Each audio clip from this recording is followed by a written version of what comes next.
from the inside or from the outside? If you pursue or if you want to be the disruptor and you want to go really, really far, how do you build that mindset to see things differently? From the inside is hard. From the inside is very difficult because you're usually constrained by everybody else that's around you. From the outside is easier. But dude, for me, the greatest place of seeing opportunity is when I spend time with friends who are also in different industries. And they speak to me about what they're dealing with. My best friend's writing a book at the moment. So he's talking to me about all of these different ideas and what he's struggling with and storytelling. He's learned so much about storytelling. And from his literary approach to storytelling, I've changed my spoken approach to storytelling. He has a strategy where instead of having the lead of the story up top, so if I was to tell you, let me give you a story, okay? So in the mid-90s, there was a woman living in quiet poverty in Edinburgh, and she was in an abusive marriage. She tried to leave. Her husband didn't let her leave. She fled from Portugal with her baby daughter and the early chapters of a book that she was working on hidden in a suitcase. And her partner tried to hide the manuscript to stop her from leaving. She got to Edinburgh, said that she was clinically depressed and suicidal. She used to push her daughter's pram to a cafe so that she could work in the warmth while she wrote her book because she couldn't afford heating at home, right? Her book was rejected by 12 different publishers. That's 12 different people saying in 12 different ways that you're not good enough. And this wasn't just a small slight. It was an existential crisis. Each rejection fueled her to try harder because if this book didn't work, that was the end of the road for her and her daughter. J.K. Rowling went on to sell 500 million copies in the Harry Potter franchise and became richer than the Queen. Telling that story, if I say, dude, I've got this great story about J.K. Rowling, let me tell you this, it completely kills all of the intrigue up top. Yeah. Waiting until the very end and then doing the J.K. Rowling reveal at the end gives people that sense of satisfaction. And I learned that from George, my best friend. And he's telling these stories, and he's telling us stories in the book, and he's got this little flip reveal, kind of like a miniature thriller. And the killer was hiding in the cupboard all along. And he reveals it at the end.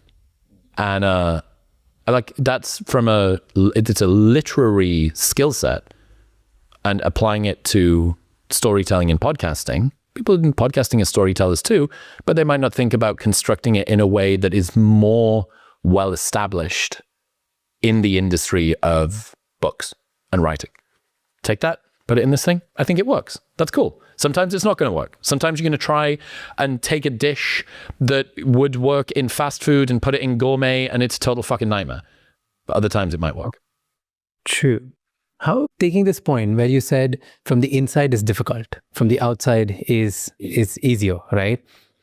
You left UK and you came here, like probably now you're the outsider here, right? Like you were the insider there. What I've seen usually, people who change their environments, they usually carry the same wound.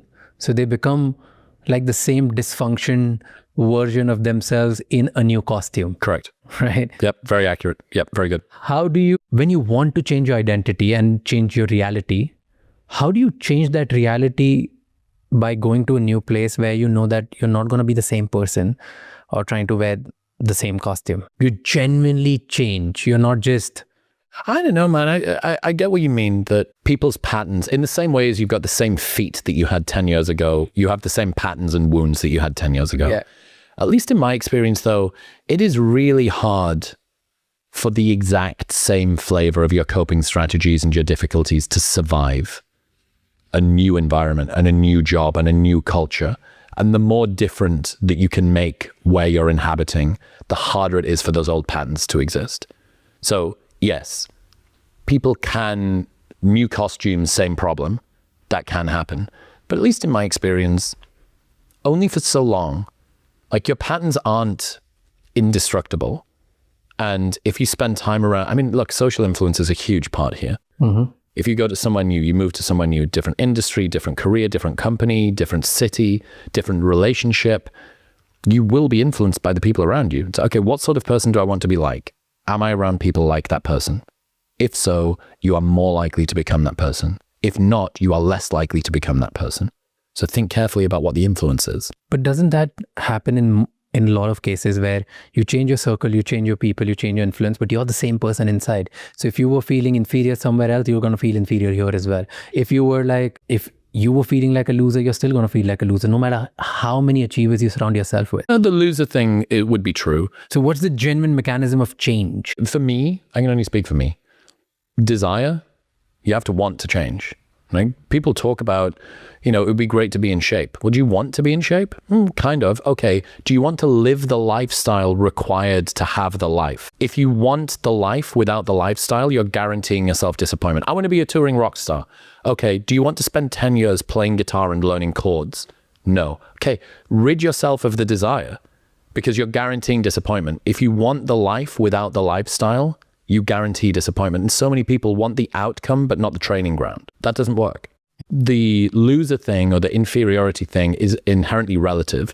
So that is the sort of thing that can persist no matter where you go. Genuine change, if you're talking about that, the confidence, inferiority, insecurity thing, I think you just need more proof. After a while, you can kind of crush your imposter syndrome under mountains and mountains of evidence. At least it worked for me.